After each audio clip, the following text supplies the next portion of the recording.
Ajayi-Etti was a powerful but very kind warrior. He was also a medicine man or oracle consultant who migrated from Okpe and lived in the present Okun Aja for many years before he was invited to move to Okigbo, where his palace is presently located.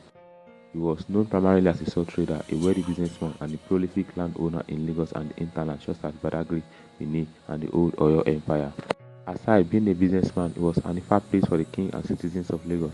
His sojourn as a young man with the king of Lagos started with Oba Kosoko of Lagos, 1780 to 1803.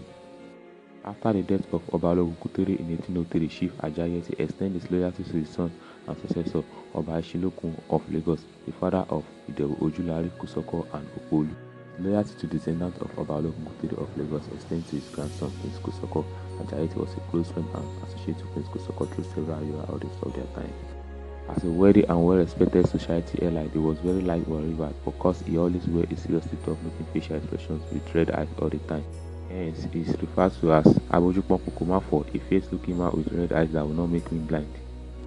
Chief Ajayi-Etti, on the side of Oba Kosoko, was among the warriors that waged war against Oba Oluwole of Lagos, younger brother and successor to Oba Kosoko of Lagos in 1836. Chief Ajayi-Etti, on the side of Oba Kosoko, was among the warriors that stormed Isaleko and dethroned Oba Akitoye of Lagos in 1845. He was a prominent warrior and a Ifa priest on the side of Oba Kosoko during the bombardment of Lagos by the British Army in 1851. During the Lagos British War, Oba Kosoko's defense under the command of Oshodi Tapa and his Ifa Priest Ajayi-Etti was effective and modern by the international standard of the time. On the night of 13 August 1851, when the British Army were pursuing, Chief Ajayi-Etti escaped Oba Kosoko and his troops to safety by commanding the day to stay put to cross over a river.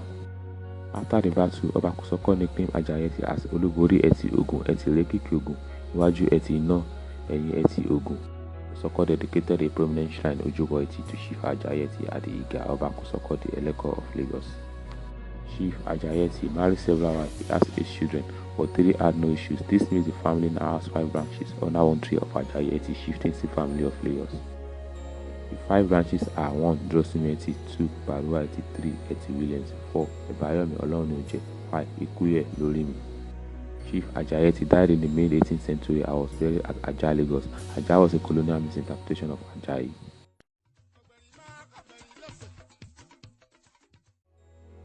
Chief Ajayi-Etti was one of the original 3 white-cap chiefs of Lagos, who died but left a bitterly contested chieftaincy position title for more than 200 years. Several of his descendants killed each other off to gain the title for many years, and that was why the position was never filled until recently. In 2015, Oba Ridwan Akiolu installed Chief Tajudeen at the Durosinmi-Etti as the Etti of Lagos. Etti of Lagos is a prominent and powerful title bestowed to only a powerful native elder with oracle consultancy, Babalawo knowledge, hence the saying, Lesi Mako Etti Lono Lakoshiao. The significance of the white lion. The white lion is the king of the jungle. He is considered a warrior and a fighter. The lion simply symbolizes a warrior in the Abagbon class of white-cap chiefs of Lagos. During the Etti of Lagos chieftaincy coronation, only those in white-cap chiefs held on title their sword as a warrior. In the family Oriki, the lion was mentioned thus, Lesi Mako Etti Lono Lakoshiao. The 3 white-cap chiefs of Lagos are Idejo, the landowners, Akarigbere, the kingmakers, Abagbon, the war chiefs.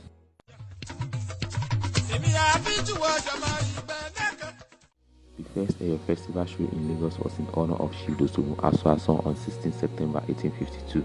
The Eyo Adamu Orisha festival in Lagos is usually done in memory of a departed king of Lagos or very important title holder in Lagos Island, the Oriki of Eyo Iga-Etti of Lagos, Eletin-Setti, Alomon-Setti, Egun Alashoso Fotindero Barono, Ojokin Parabeti, Oyeti Oba Pa Eyo Etti Ofin Tumilarani, Etti Lempe, Etti Kan Eko Kani, Etti Re Ejin Kejire, Etti Re Pekupore, Kuseti Kuseyo Owa, Eni Mo Etti Nsaiti, Iwaju Etti Ina, Etti Ogun, Lesi Mako Etti Lono Lakoshiao, Etti Lekiki Ogun, Elegungun Aṣaṣọ Funfun tún fi aṣọ ìyá rẹ̀ wọlé, Àwòrò, Afàròrò, Àwòbí Ìrèjánà, Etti Àgógó Ọ̀yọ́, Èṣùà.